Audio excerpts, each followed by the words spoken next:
Good morning mga palangga! Welcome back sa ating YouTube channel.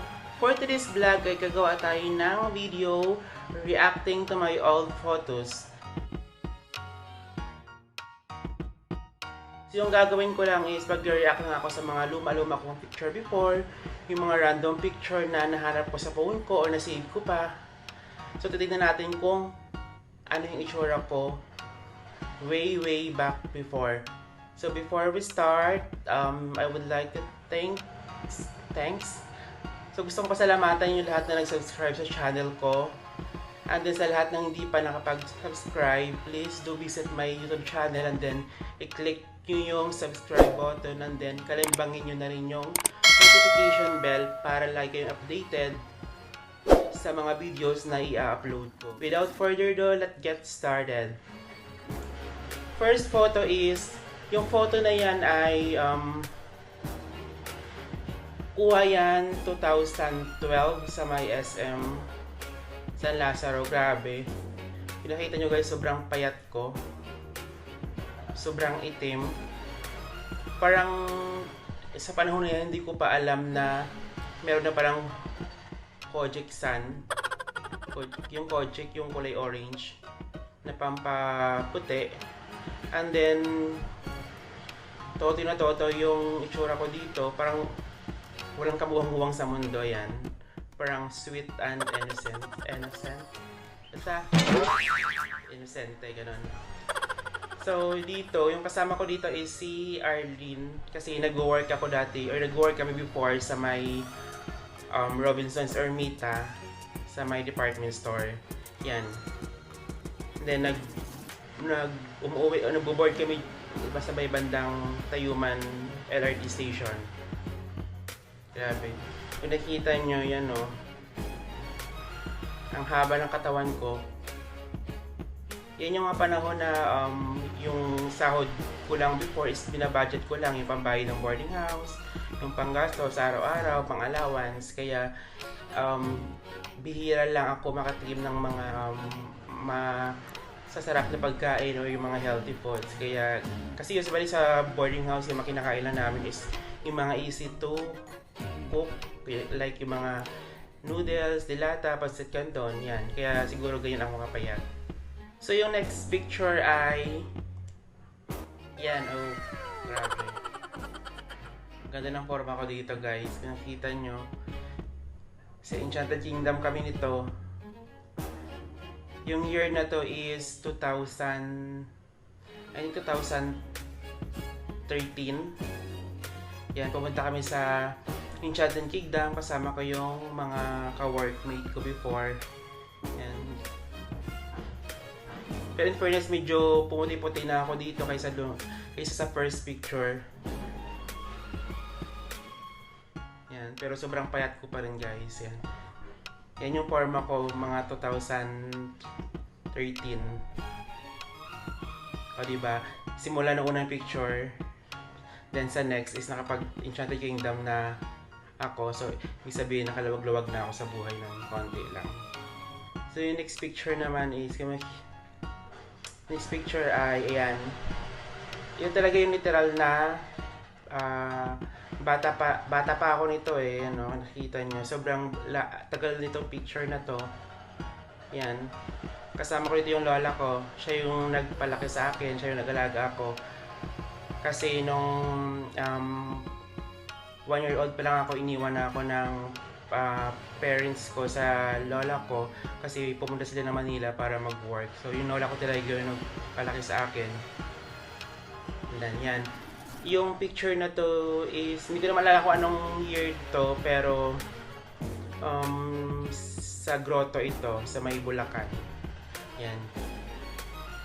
Yan ako nung bata ako. Hindi na siya masyadong kita kasi sobrang labo na. Next picture ay, ayan. O diba? Ito yung picture ko nung graduate ako ng kinder ito sa amin dun sa may province, sa may Iloilo. Yan ako. Sobrang labo na rin guys ng picture kaya hindi ko na masyado makita yung mukha ko. Pero Kitang-kita na bilog pa rin dito yung mukha ko. Yan o. Yan. Sobrang luma na ng picture. Actually, itong picture na to is galing to sa album. Tapos, pinicture na lang nila. Then, send nila sa akin. Next picture ay... Oh! Ito ako. Yan, yung bata ako. Uso pa dati yung mga damit na terno-terno. Terno yung pantaas, then terno din yung pambaba. Ayan. Yung picture na to, kuha din to sa may Bulacan. Sa may grotto din to eh. Kasi masyal kami dati doon. Kada linggo, doon kami nagsisimba. Ayan. Next photo ay... Oh, ayan. Ito naman na picture na to, ayan, medyo malinaw siya guys. Kitang-kita yung mukha ko dito. Yung tenga ko. And then, bilog pa rin yung ano ko, yung katawan ko, yung mukha ko. And then dito, yung sa kamay ko, may hawak akong pagkain yan.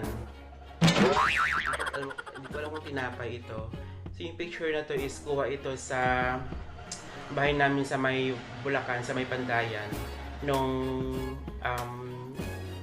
namasyal kami dati dun sa bahay ng mga papa ko. Yan. So yung next picture ay, oh, grabe. Ako ba talaga to? Sobrang payat.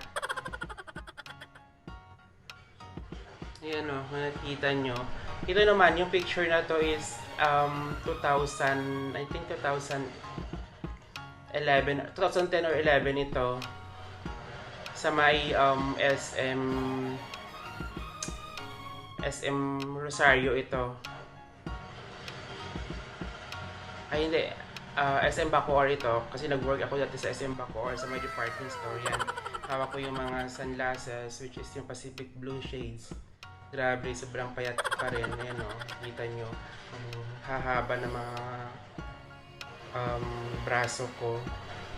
Yan. Minodel ko pa dati yung shades na binibenta ko. Yan.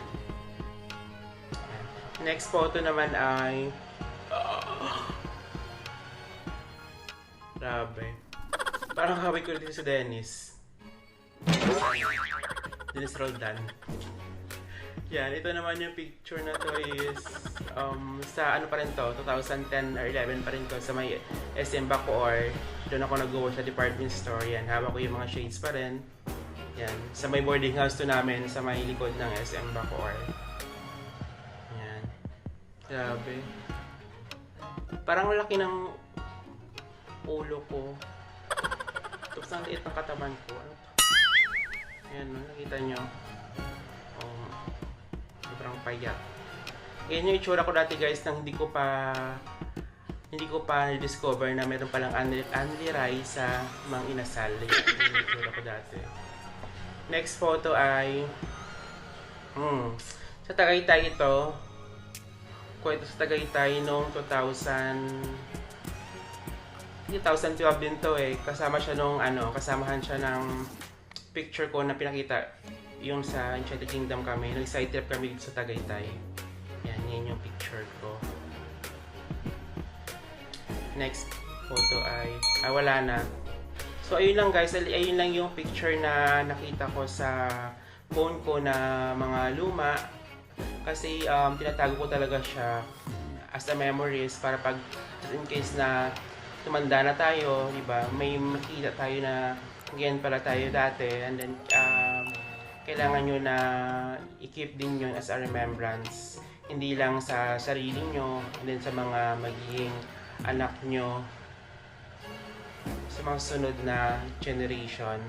So, I hope guys na gusto nyo yung video na to. Kung nagustuhan nyo, click nyo lang yung like, and then huwag nyo kakalimutan na mag-subscribe sa channel ko. And then kung may mga videos na kayo na gusto ipagawa sa akin, just comment down below lang para gagawin ko. So for now guys, thank you so much for watching, and then lagi nating tatandaan na mag-iingat tayo palagi, lagi tayo magdarasal, and then